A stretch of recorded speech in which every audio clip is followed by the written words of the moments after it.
warahmatullahi wabarakatuh. Perkenalkan, saya Nuzurah Madani dengan NIM A1D1230070 dari Ruang 3. Di sini saya akan memenuhi tugas ujian akhir semester mata kuliah Keterampilan Berbahasa Indonesia dengan dosen pengampu Bapak Dr. Andus Mariono MPD dan Ibu Khairunisa MPD dengan mengambil features tentang biografi seorang tokoh yang sudah pasti tidak asing lagi di telinga kita, yaitu B.J. Habibie, sang jenius yang menginspirasi. Bagaimana kisahnya? Langsung saja simak video berikut. Selamat menyaksikan.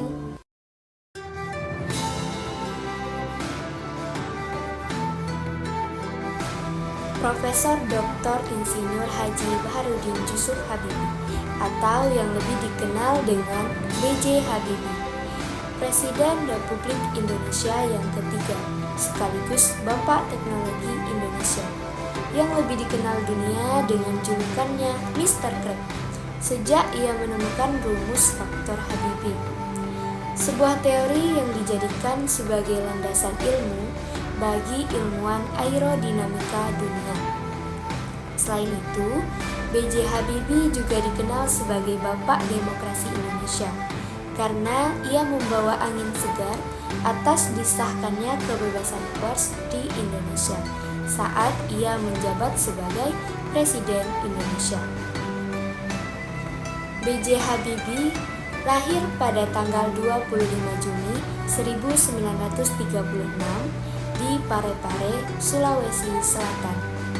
Ayah Habibie ialah seorang ahli pertanian dan ibunya ialah seorang dokter spesialis mata.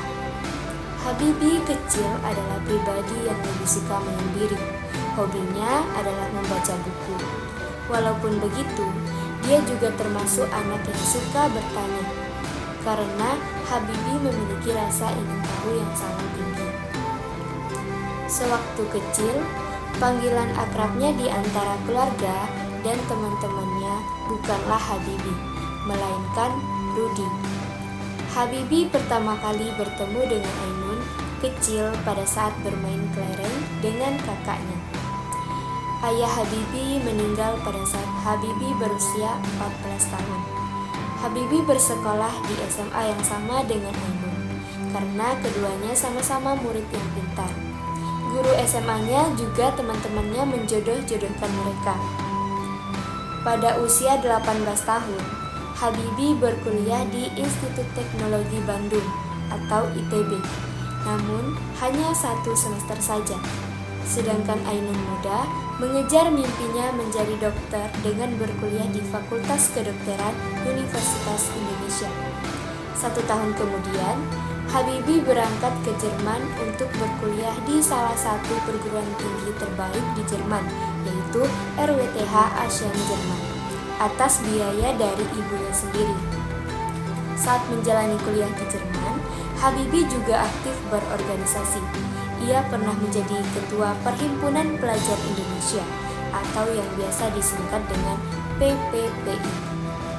Pada usia 24 tahun, Habibie lulus S1 dan langsung melanjutkan pendidikannya hingga ke jenjang S3. 1 tahun kemudian, ia harus kembali ke Indonesia untuk menikah dengan Ainun di Bandung. Mereka kemudian menetap di Jerman. Di usia 26 tahun, anak pertamanya yang bernama Ilham lahir. Kemudian, di usia 28 tahun, Habibie meraih gelar Doktor Insinyur dari RWTH Aachen Jerman dengan predikat Summa Cum Laude. Di usia yang masih terbilang muda, yaitu 31 tahun, Habibie mendapatkan gelar guru besar dari ITB atau Institut Teknologi Bandung. Pada tahun yang sama pula, anak keduanya bernama Tariq lahir.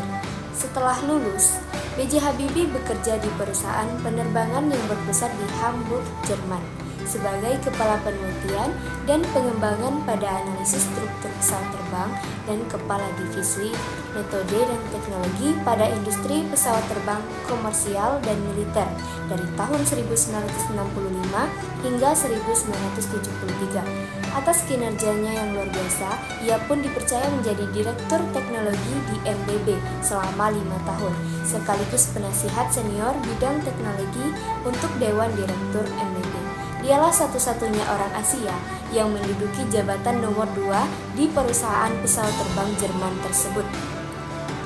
B.J. Habibie dikenal sebagai seorang inovator jenius dari Indonesia yang memiliki sumbangsih besar pada teknologi pesawat terbang dunia. Salah satu kontribusi terbesarnya adalah pada teori perambatan keretakan atau crack propagation. Teori ini digunakan untuk memprediksi titik mula retakan pada sayap pesawat terbang. Pada teori ini, B.J. Habibie berhasil melakukan perumusan yang sangat mendetail, sehingga perhitungannya dapat presisi sampai ke tingkat atom.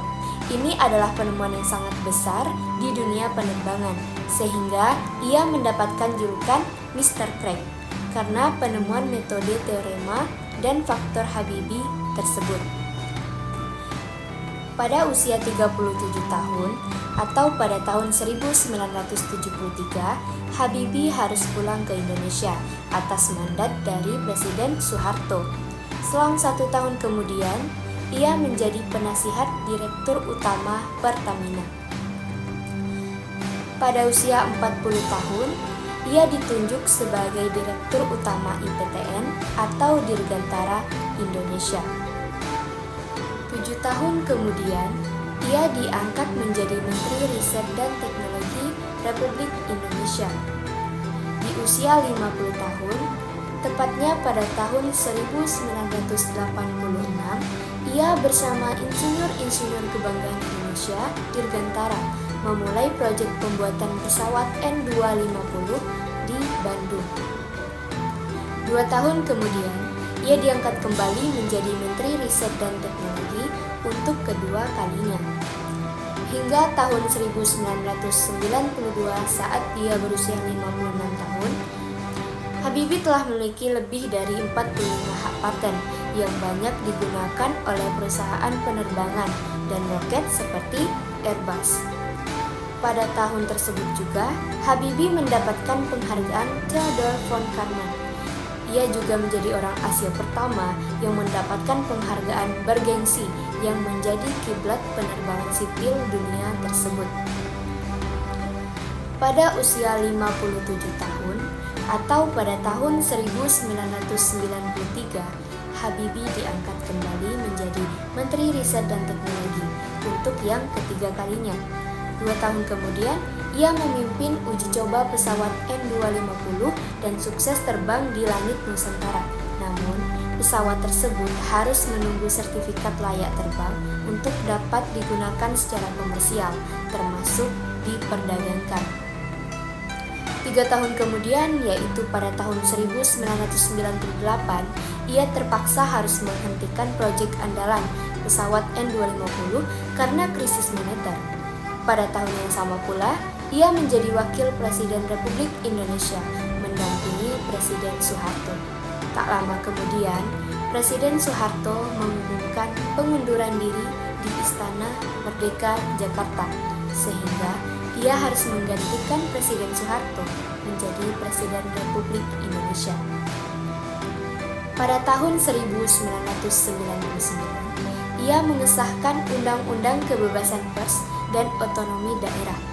Pada tahun yang sama pula, Timor Timur lepas dari Indonesia. Akhirnya, Habibie harus turun dari jabatan sebagai presiden setelah laporan pertanggungjawabannya ditolak oleh MPR. B.J. Habibie menjadi Presiden Republik Indonesia dengan masa jabatan terpendek, yaitu 1 tahun 4 bulan. Pada tahun 2010, Ainun meninggal setelah berjuang melawan kanker ovarium stadium 4. Habibie sempat menderita psikomatik malignan, yaitu suatu gangguan psikologi yang disebabkan oleh rasa sakit kehilangan orang terkasih, sehingga salah satu solusi sekaligus obat yang ia pilih yaitu dengan menulis buku diary. Habibie rutin berziarah ke makam Ainun setiap hari selama 100 hari dan juga setelahnya. Pada tahun 2012, kisah cintanya diabadikan dalam sebuah film berjudul Habibie dan Ainun yang sukses diperankan oleh Reza Rahardian dan Bunga Citra Lestari. B.J. Habibie meninggal di usia 83 tahun, tepatnya pada tanggal 11 September 2019 di Jakarta. Ia meninggal dikarenakan gagal jantung. Ia dimakamkan tepat di samping makam Ainun. Baik, itulah features mengenai biografi tentang B.J. Habibie, sang jenius yang menginspirasi. Ia mengajarkan kita bahwa keberhasilan bukanlah milik orang yang pintar, tetapi milik mereka yang senantiasa berusaha. Terima kasih sudah menyimak video saya dari awal hingga akhir. Semoga bermanfaat untuk kita semua.